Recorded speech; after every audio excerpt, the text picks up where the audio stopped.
It's not easy to build muscle. Every guy knows that. Yes, you go into the gym, and you lift weights, and you may see some gains.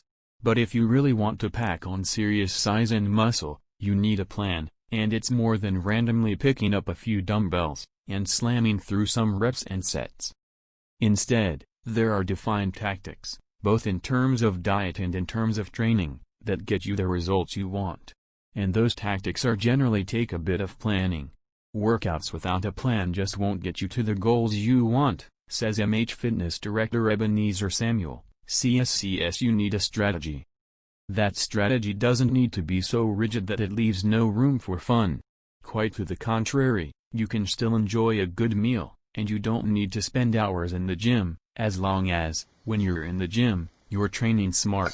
These tips can help, whether you're a beginner or somebody who's just at a training plateau. Also, you should avoid common mistakes that takes you away from your target. Here is the 5 common mistakes that you should completely avoid for your purpose. 5. You don't eat enough. You must provide your body the fuel it requires to synthesize new muscle tissue. There is no way around this. You must eat more calories than your body needs to maintain your current weight. Think about it this way, your body cannot create new muscle out of thin air. The food you consume is literally energy for your body.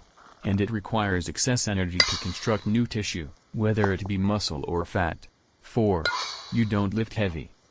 You must lift weights that are heavy, at least relative to your current strength level, in order to give your body a reason to build muscle. Hitting the gym and bench pressing the same old 135 pounds for 3 sets of 8 isn't going to get it done. You must provide your body the stimulus it requires to synthesize new muscle tissue.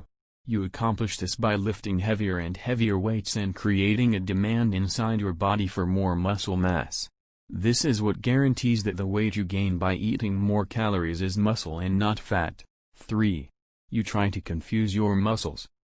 I suspect you've heard of the concept of muscle confusion before. Basically, it advocates constantly changing up your routine in hopes of confusing your muscles and somehow causing them to grow. But this is BS pseudoscience. Your muscles do not have brains inside of them. They don't get confused. The same way that you shouldn't follow a routine that constantly changes up exercises in hopes of confusing your muscles, you similarly shouldn't constantly change up the routine itself. Any good routine takes time to work. By routine hopping you do yourself, and whatever the latest routine you're testing out, a big disservice.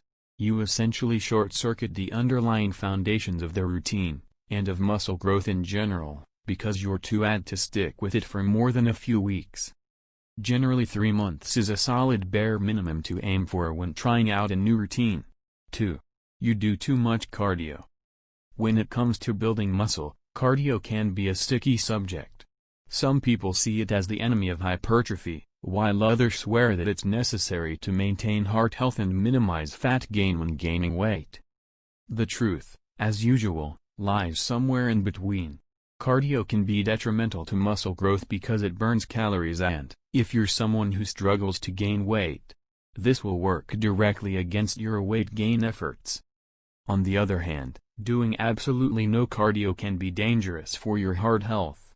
Depending on your weightlifting routine, you might already be working your cardiorespiratory system sufficiently with just lifting weights. But by doing absolutely zero cardio, you run the risk of not getting enough cardio. For these reasons, it's generally best to incorporate 1 day of cardio per week into your training regimen if your focus is gaining mass. This way you don't neglect your heart health, and you also avoid burning too many calories and jeopardizing your weight gain efforts. 1. Taking too many supplements. Supplements are called supplements for a reason. They are supposed to fill the gaps in your whole food diet and help you get more from your efforts in the gym. They are not, nor will they ever be, a replacement for a proper diet or hard work. Time and time again, I've talked to people who blow most of their monthly food budget on overhyped supplements when what they really need is steak, sweet potatoes, and other basic whole foods, supported intelligently with basics such as protein, fish oil, creatine, and pre-workouts.